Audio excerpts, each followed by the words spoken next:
এই মুহূর্তে যে খবরে নজর রাখবো 19 থেকে 21 মে চীন সফরে পাক বিদেশমন্ত্রী ইশাক দার। আপনাদেরকে বড় খবর দিচ্ছি, যেখানে 19 থেকে 21 মে চীন সফর যাচ্ছেন পাক বিদেশমন্ত্রী ইশাক দার। তিনি চীন সফরে যেতে চলেছেন। দক্ষিণ এশিয়ার পরিস্থিতি আলোচনাতেই পাক চীন এবং ইশাক দারের চীন সফর নিয়ে পাকিস্তানের বিজ্ঞপ্তি।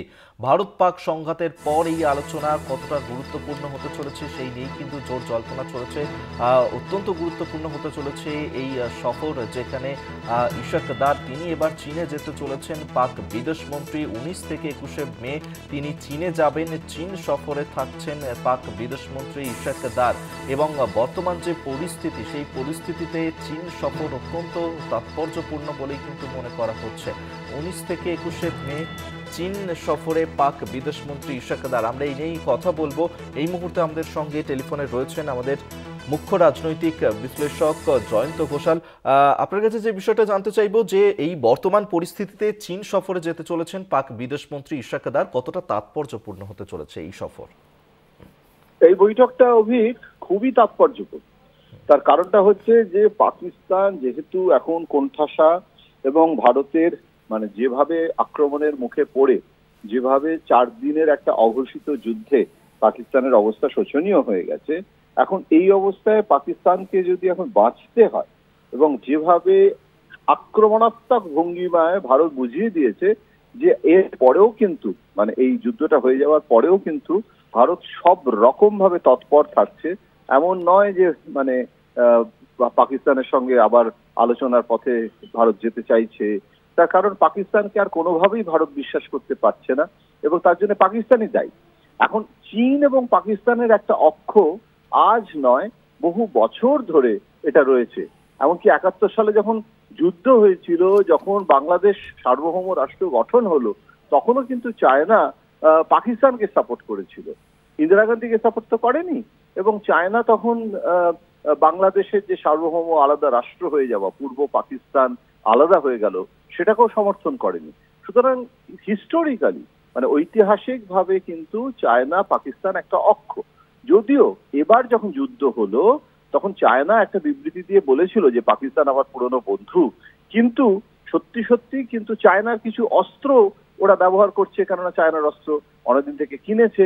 এবং চীনের সঙ্গে পাকিস্তানের একটা ডিফেন্স রিলেশনশিপ আজকের নয়, সেটা অনেক দিনের। কিন্তু এটা একটা দিক, যেমন চীনা অস্ত্র অথবা চীনের একটা কূটনৈতিক বন্ধুত্ব, কিন্তু যেভাবে চীন ভারতের বিরোধিতা করতে পারত যখন যুদ্ধটা শুরু হলো, সেটাও কিন্তু আবার করেনি। তার কারণ চীনের কিন্তু বুঝতে হবে ভারতকে বিরাট প্রয়োজন, কারণ ভারত একটা 140 কোটি মানুষের দেশ, এত বড় একটা বাজার। এবং চীনা পণ্য যখন আমেরিকা আমদানি শুল্ক বাড়িয়ে দিয়ে চীনা পণ্যকে আমেরিকায় ঢুকতেই বাধা দিচ্ছে, তখন ট্রাম্পকে আইসোলেট করে চীন ভারতের একটা ঐক্য, চীন চাইছে ভারতকে সঙ্গে নিয়ে ট্রাম্পের বিরুদ্ধে একটা অভিযান গড়ে তুলতে, যেখানে রাশিয়াও আছে, যেখানে ইউরোপের দেশগুলো আছে। তাহলে এখন চীনের কাছে পাকিস্তানের হয়ে ভারত বিরোধিতা করাটা বেশি অগ্রাধিকার হওয়া উচিত, নাকি চীনের যেটা নিজের স্বার্থ, সার্বভৌম স্বার্থ, আমেরিকাকে এখন মোকাবিলা করা, তার জন্য ভারতকে বেশি প্রয়োজন? ভারতের মতো একটা এত বড় দেশ, এবং ভারতের সাথে বাণিজ্যও করতে হবে, কেননা ওদিকে যখন আমদানি আমেরিকার যদি কমে যায় চীনের শুল্ক বাড়ানোর ফলে, তাহলে চীনা প্রোডাক্ট গুলো তো ভারতকে আরো বেশি করে বেচতে হবে। এবং চীন তো ভারতের ডাম্পিং করে দেয়, পণ্য একদম বন্যা বইয়ে দেয়, সেটা তো আমরা জানি।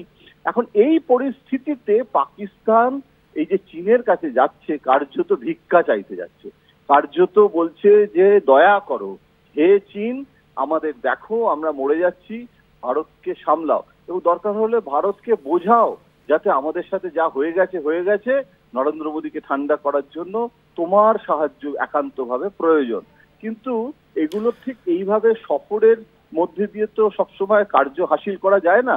তবে একটা জিনিস পাকিস্তান করতে চাইছে, সেটাকে চীনা সফরের মধ্যে দিয়ে ভারতকে একটুখানি বার্তা দিতে চাইছে যে দেখো, চীনের কাছে যাচ্ছি, চীন এবং পাকিস্তান আমরা যদি এক হয়ে যাই, হে ভারত, তাহলে কিন্তু তোমার বিপদ হবে।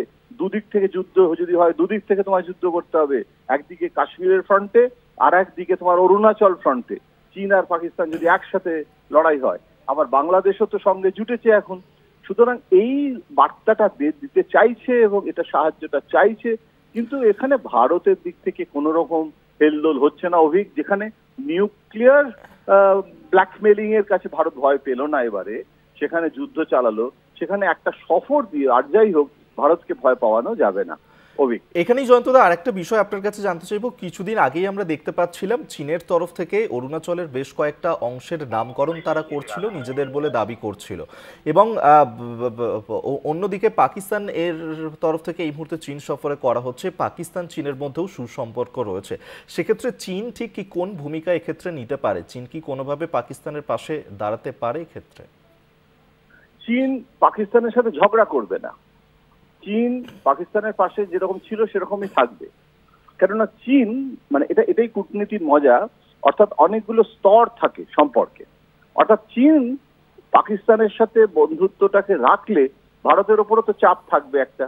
সুতরাং চীন একেবারে প্রকাশ্যে পাকিস্তানকে এতদিনের বন্ধুত্বটাকে ধুলায় লুটিয়ে দিয়ে শত্রুতা করে ভারতের সাথে সখ্য সেটা করবে না। যেরকম ভারতের ক্ষেত্রে বলা হয় যে সব থেকে ভালো বিদেশ নীতি, যেটা জোট নিরপেক্ষ বিদেশ নীতি, যে আমি আমেরিকারও শত্রুতা করছি না, আমি রাশিয়ারও করছি না, আমেরিকাও করছি না, চীনও করছি না। তাহলে চীন আর আমেরিকায় যতই ঝগড়া হোক, আমি চীনের সাথেও ঠিক ততটা ঝগড়া করব না যাতে আর কি আমেরিকা মনে করে ও তো চীনের শত্রু, ও কোথায় আর যাবে ভারত, আমি ছাড়া তো গতি নেই। আবার চীনের সঙ্গে যেরকম করব না, আবার আমেরিকার সাথেও এতটা ঝগড়া ট্রাম্পের সাথে চাই না যাতে চীন মনে করে যে আমেরিকার সাথে তো ভারতের ঝগড়া, তাহলে এবারে আমি যা বলবো ভারতকে শুনতে হবে, চীনের তখন আরো দাদাগিরি বেড়ে যাবে। সুতরাং ঠিক সেই একইভাবে চীনও কিন্তু পাকিস্তানকে খতম করতে চায় না। চীন চায় যে পাকিস্তানের একটু অক্সিজেন দিতে চায়, যে পাকিস্তান যাতে ভারতের ওপর চাপ সৃষ্টি করে। একটা থ্রেট পারসেপশন, পাকিস্তানের একটা থ্রেট পারসেপশন যদি ভারতের ওপর থাকে এবং ভারত যাতে একটু উইক থাকলে ইট সুটস চায় না। তাহলে যদি ভারত আরো শক্তিশালী হয়ে যায় তাহলে তো চীনের একটা সুপার পাওয়ার হয়ে গেছে, ভারতও যদি সুপার পাওয়ার হয়ে যায় সেটা তো আবার চীন চাইবে না। সুতরাং এটার মধ্যে অনেক স্তর, অনেক রকমের একসঙ্গে অনেকগুলো খেলা মানে আর কি খেলা হয়ে থাকে কূটনীতিতে। তো এটা শেয়ানে শেয়ানে কোলাকুলি বলা যেতে পারে এক ধরনের। আপাতত ধন্যবাদ জানাবো আপনাকে। এতক্ষণ আমরা কথা বলছিলাম, আমাদের সঙ্গে টেলিফোনে ছিলেন আমাদের মুখ্য রাজনৈতিক বিশ্লেষক জয়ন্ত ঘোষাল।